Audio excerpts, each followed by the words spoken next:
आज आपण जो काही आपला विज्ञान शिस्त अध्यापन आहे त्याच्यामध्ये आपण जो 5वा युनिट आहे त्याच्यामध्ये आपला सायन्स क्लब ज्याला आपण विज्ञान मंडळ म्हणतो हा भाग आपण पाहणार आहोत.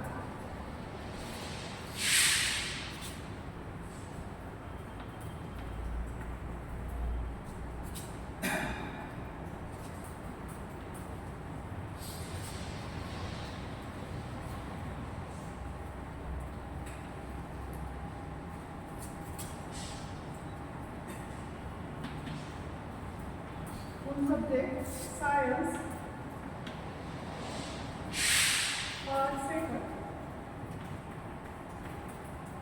याच्यामध्ये आपण युनिट 5 याच्यामध्ये आपण रिसोर्स मटेरियल्स आपण पाठीमागच्या भागामध्ये पाहिलेला आहे की resource materials for teaching and learning science.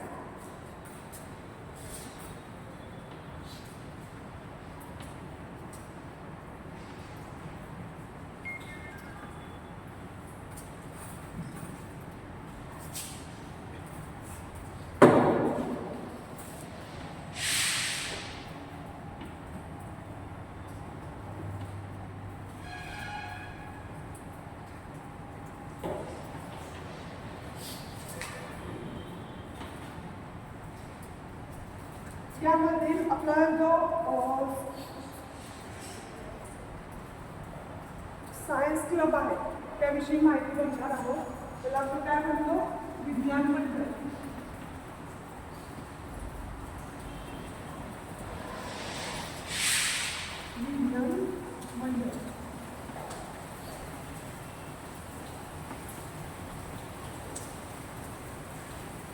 आता हा विज्ञान मंडळ नेटवर्क कशासाठी असतं की पाठ्यपुस्तक त्याचबरोबर आपल्या हस्तपुस्तिका जी काय आपण शिक्षकांसाठी जी हस्तपुस्तिका वापरतो ती देखील पाहिलेली आहे आपण. तर शास्त्र म्हणतो सायन्स म्हणतो शालेय स्तरावरील विद्यार्थ्यांच्या ज्या व्यक्तिगत विकासासाठी जे काही चालवलेलं मंडळ असतं त्याला शास्त्र मंडळ म्हणतात. म्हणजे कशासाठी चालवतात तर व्यक्तिगत विकासासाठी विद्यार्थ्यांच्या हे चालवतात. एवढंच नाही त्याच्या पुढे घेऊन आपण सांगू शकतो की या विज्ञान मंडळाचा उद्देश नेमका काय आहे तर वैज्ञानिक दृष्टिकोन हा त्याचा उद्देश आहे.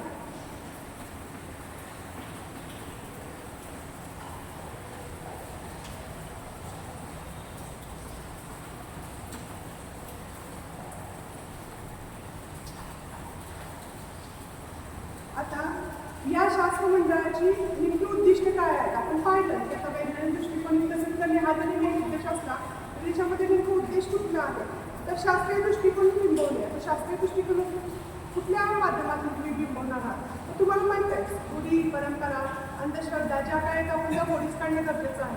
जसं आपण म्हणतो की रूढी आहेत परंपरावर चालायला आलेल्या आहेत. बघा साधं उदाहरण यावर पौर्णिमेला का दोरा गुंडाळला जातो झाडाला हे योग्य आहे का त्या झाडाला दोरा गुंडाळला तर पतीला आयुष्य लागतं. ही जी रूढी आहे ते ठेवा तुम्ही परंतु हे करण्यापेक्षा तुम्ही त्या झाडाला राखी बांधण्याचा प्रयत्न करा. त्यातून अंधश्रद्धा न वाढत काहीतरी चांगल्या समाजासाठी समाज बदल करणं देखील गरजेचं आहे.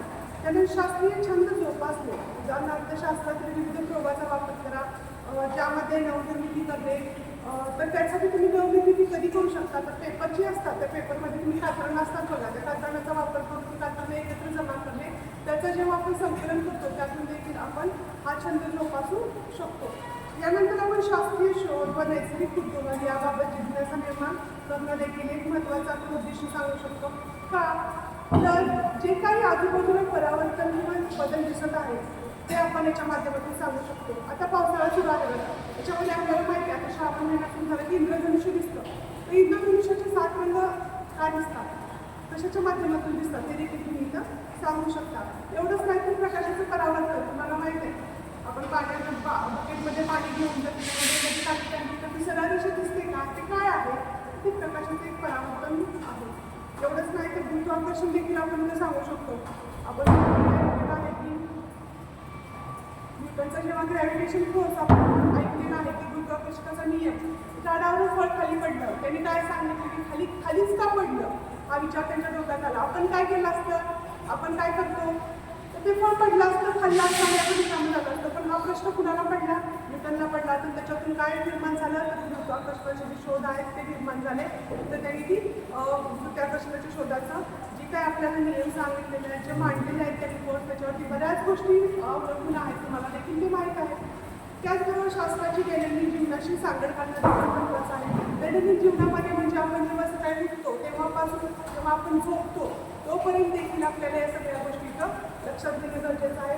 उठल्यापासून तुम्ही बघा, जर तुम्हाला विज्ञानाचं त्याच्यातून नाही विचारता आलं तर बघा तुम्ही सकाळी उठल्यापासून तुम्ही पेस्ट जे वापरता, कंगा वापरता, जेवणामध्ये तुम्ही जे बनवता, ते प्रत्येक गोष्टीत कुठं ना कुठं विज्ञान तुम्हाला दिसत आहे. त्याचबरोबर विद्यार्थ्यांना प्रयोग, निरीक्षण, सृजनशीलता या गुणाचा देखील परिपोष वाढणं गरजेचं आहे. साधा विचार करा, जेव्हा आपण पाणी उकळायला ठेवतो, आपण पावसाळ्यामध्ये शक्यतो पाणी उकळून घेतो, त्याची पाणी जेव्हा उकळायला ठेवलेलं असतं तेव्हा तुमच्या लक्षात येईल की ते उकळताना त्याच्यावर जर आपण झाकण झाकलं तर ते खडखड उडायला चालू होतं. म्हणजे तिथूनच वाफेच्या इंजिनाचा देखील शोध लागलेला आहे.